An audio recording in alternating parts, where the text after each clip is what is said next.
ሰላም ጤና ይስጥልን ውድ ሪፖርተር ተከታታዮች የሰዓቱን ዜናዎች ቀጥዬ አሰማችኋለሁ። ለጉብኝት የመጣው ልዑል በነፃነት ተንቀሳቅሶ የጉብኝት ጊዜውን ማሳለፍ ፈልጓል። ጥሬ ገንዘብ የመያዝ ስጋቱ፣ የክፍያ መንገዶቹ አለመመቸት አሳስቦታል። የሲቢኢ ቱሪስት ካርድ ሁሉንም ያቀላል። የትኛውም ሀገር ጥሬ ገንዘብ በእጅ ይዞ ከመንቀሳቀስ በቀላሉ ዶላሮን በካርድ ያዙ። በማንኛውም ኤቲኤም እና ፖስ ማሽን ላይ ያለምንም ተጨማሪ የአገልግሎት ክፍያ ይጠቀሙበታል። ከሀገር ቢወጡም እንደ ልብ ያገለግላል። ሲቢኢ ቱሪስት ካርዱ እግሩ አዲስ አበባን እንደረገጠ ከኢትዮጵያ ንግድ ባንክ ኤርፖርት ቅርንጫፍና ከተርሚናል ቅርንጫፍ ወስደው ቆይታውን ያሳምሩ። የኢትዮጵያ ንግድ ባንክ ሁሌም የሚተማመኑበት ባንክ። የደቡብ ኢትዮጵያ ክልል መንግስት በክልሉ የሚነሱ ጥያቄዎችን በሀገሪቱ ሕግ መሰረትና ማህበረሰቡን ባሳተፈ መንገድ የሚፈቱበትን ሁኔታ እንዲያመቻች ተጠየቀ። በክልሉ ዛይሴ ወረዳ በ10 ቀናት ውስጥ በመንግስት ታጣቂዎች 10 ሰዎች መገደላቸውን የመብት ተሟጋች ድርጅቱ ገልጿል። የኢትዮጵያ ሰብአዊ መብቶች ጉባኤ በደቡብ ኢትዮጵያ ክልል በዛይሴ ወረዳ ውስጥ በነዋሪዎች ላይ የሚፈጸም የሰብአዊ መብት ጥሰት ቀጥሏል ሲል ገልጿል። ኢሰመጉ ትላንት ሰኔ 25 ቀን 2018 ዓ.ም ባወጣው መግለጫ በአካባቢው በተለያዩ ጊዜያት በተነሱ ያልተፈቱ የማህበረሰቡ ጥያቄዎች ጋር በተያያዘ በአካባቢው ማህበረሰብ ላይ የሞት፣ የአካል ጉዳት፣ የንብረት ውድመትና ሌሎችም የሰብአዊ መብት ጥሰቶች እንዲቆሙ ከወራት በፊት ጥሪ አቅርቦ የነበረ ቢሆንም በአካባቢው ያለው የሰብአዊ መብት ጥሰት አሁንም ተጠናክሮ መቀጠሉን አስታውቋል። በደቡብ ኢትዮጵያ ክልል የዛይሴ ወረዳ ውስጥ ማዤ፣ አጉሌ፣ ጋረዜታ፣ ኤልጎ፣ ወዘቃ፣ ዴምቤሌ፣ ዶንሎ፣ ዘንቼ፣ ቦኮላና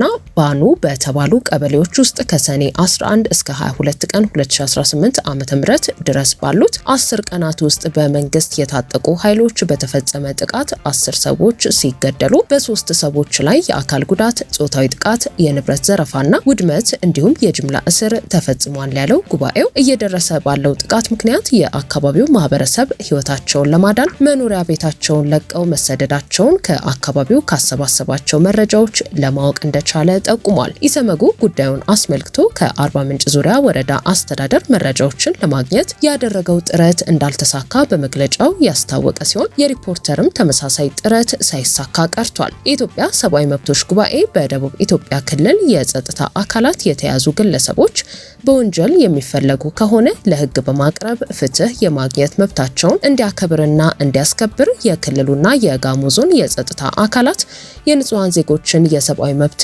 የመጠበቅ ኃላፊነታቸውን እንዲወጡ በክልሉ አርባ ምንጭ ዙሪያ ያለው ውጥረት እየተባባሰ ሳይሄድ በሰላማዊ መንገድ እንዲፈታ እንዲሁም በክልሉ የሚነሱ ጥያቄዎችን የሀገሪቱን ህግ በተከተለና ማህበረሰቡን ባሳተፈ መልኩ የሚፈታበት ሁኔታ እንዲመቻች አሳስቧል። የሚመለከታቸው አካላት የሰብአዊ መብት ጥሰቶችን አስቀድሞ የመከላከል ስራ እንዲሰሩና ለተፈጸሙት ጥሰቶችን ማጣራት በማድረግ ጥፋተኞችን ለህግ እንዲያቀርቡም ኢሰመጉ ጥሪ አቅርቧል።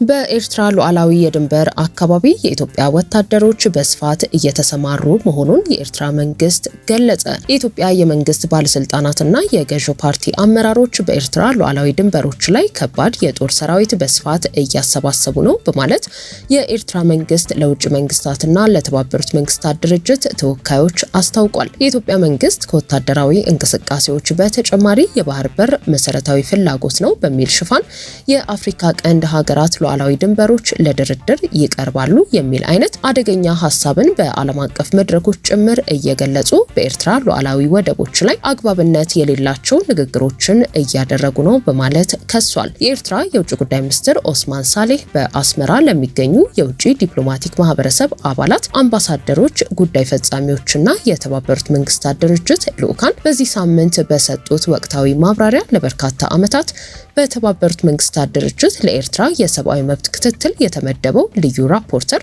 ወገንተኛ የሆነና በኤርትራና በዓለም አቀፉ ማህበረሰብ መካከል ለጋራ ተጠቃሚነት እንቅፋት በመሆን ፖለቲካዊ፣ ተቋማዊና የፋይናንስ ጫናዎችን የሚፈጥር ነው በማለት ተችተዋል። የኤርትራ መንግስት ለመብት ክትትል ልዩ ራፖርተር ምንም አይነት ዲፕሎማሲያዊ የገንዘብና የጊዜ ወጪ እንደማታወጣና ከተልእኮ ጋር ግንኙነት እንደሌላት አስታውቋል። ሚኒስትሩ ልኡካኖቹ በተባበሩት መንግስታት ድርጅት ድርጅት በኩል የተዛባ መረጃ በማሰራጨት በኤርትራ ላይ ከፍተኛ የስም ማጥፋት ዘመቻ መካሄዱንና በዚህም የሀገሪቱ የቱሪዝም፣ የኢንቨስትመንት፣ የአየር ንብረትና ቀጥተኛ የውጭ ኢንቨስትመንት ላይ ጉዳት አድርሷል ሲል ተናግረዋል።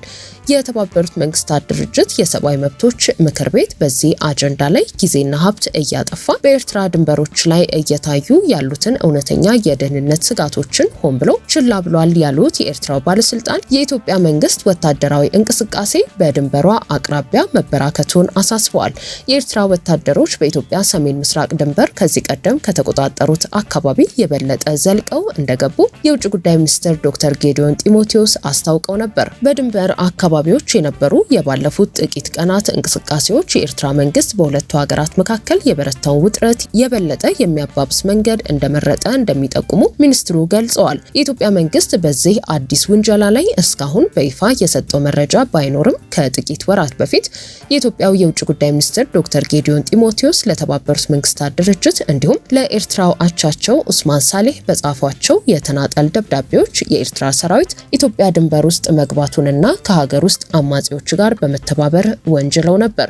ዶክተር ጌዲዮን ለኤርትራው አቻቸው በጥር ወር መጨረሻ 2018 ዓ.ም በጻፉት ደብዳቤ ሁለቱ ሀገሮች በሚዋሰኑበት የኢትዮጵያ ሰሜን ምዕራብ ድንበሮች የኤርትራ ወታደሮች ከአማጺ ቡድኖች ጋር ጥምር ወታደራዊ እንቅስቃሴ በማድረግ ላይ እንደሚገኙና ወደ ኢትዮጵያ ድንበር መግባቱን አስታውቀው ነበር። የኢትዮጵያው የውጭ ጉዳይ ሚኒስትር ጥቅምት ወር ላይ ደግሞ ለተባበሩት መንግስታት ድርጅት ዋና ጸሐፊ አንቶኒዮ ጉቴሬስ በጻፉት ደብዳቤ ጽንፈኛ ሲሉ የጠሯቸው የህወሓት አካላትና የኤርትራ መንግስት በኢትዮጵያ ላይ ጦርነት ለመክፈት እየተዘጋጁ ነው ሲሉ ወንጅለው እንደነበር ይታወሳል።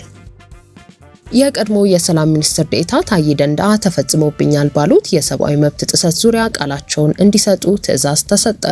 የፌዴራል ከፍተኛ ፍርድ ቤት ልደታ ምድብ አንደኛ ጸረ ሽብርና በህገ መንግስታዊ ስርዓት ላይ የሚፈጸሙ ወንጀል ጉዳዮች ችሎት በሽብር ወንጀል ተከሰው በአባ ሳሙኤል ማረሚያ ቤት የሚገኙትን የቀድሞ የሰላም ሚኒስትር ዴኤታ ታዬ ደንደአ በምርመራ ሂደት ወቅት በፖሊስ ተፈጽሞብኛል ስላሉት የሰብአዊ መብት ጥሰት በነጻነት ቃላቸውን መስጠት እንዲችሉ የማረሚያ ቤቶች ኮሚሽን ተከሳሹን ወደ ፌዴራል ፖሊስ ወንጀል ምርመራ ጠቅላይ መምሪያ እንዲወስዳቸው ትዕዛዝ ሰጥቷል።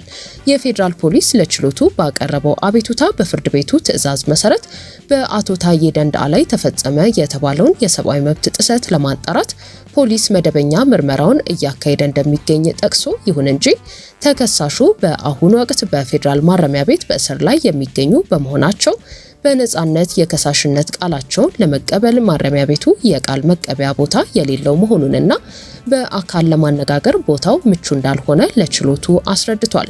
ፍርድ ቤቱም የፖሊስን አቤቱታ አድምጦ አቶ ታዬ ደንደአ በምርመራ ወቅት የተፈጸመባቸው የሰብአዊ መብት ጥሰት መኖር አለመኖሩን በተመለከተ ፖሊስ እንዲያጣራ በተሰጠው ትዕዛዝ መሰረት የማጣራት ስራው የሚጀምረው የተከሳሾችን ቃል በአግባቡ ከመቀበል በመሆኑ እልባት መስጠት አስፈላጊ መሆኑን አምኖበታል። በመሆኑም አቶ ታዬ ደንደአ ወደ ፌዴራል ፖሊስ ወንጀል ምርመራ በአካል ቀርበው ቃላቸውን ማቅረብ እንዲችሉ የፌዴራል ማረሚያ ቤቶች ኮሚሽን ተከሳሹን ያለምንም መዘግየት በአስቸኳይ ወደ ወንጀል ምርመራ ጠቅላይ መምሪያ እንዲወስዳቸው ፍርድ ቤቱ ትዕዛዝ ሰጥቷል። የሰብአዊ መብት ጥሰት ምርመራው ተጠናክሮ ቀጥሏል። በሌላ በኩል የኢትዮጵያ ሰብአዊ መብቶች ኮሚሽን በአቶ ታዬ ደንደአ ላይ በምርመራ ወቅት የተፈጸሙ የመብት ጥሰቶች መኖራቸውን የሚያመለክት ባለ 13 ገጽ የምርመራ ሪፖርት ለፍርድ ቤቱ ማቅረቡ ይታወሳል። የቀድሞ የሰላም ሚኒስትር ዴኤታ አቶ ታዬ ደንደአ ህገወጥ የጦር መሳሪያ ይዞ በመገኘት ወንጀል ተጥሎባቸው የነበረው የ7 ዓመት ከ2 ወር ጽኑ እስር ቅጣት በማሻሻል ወደ 4 ዓመት ዝቅ እንዲል መወሰኑ ይታወሳል። ውድ ሪፖርተር ተከታታዮች የሰዓቱ ዜናዎቻችን እነዚህ ነበሩ። ስላደመጣችሁን ከልብ እናመሰግናለን።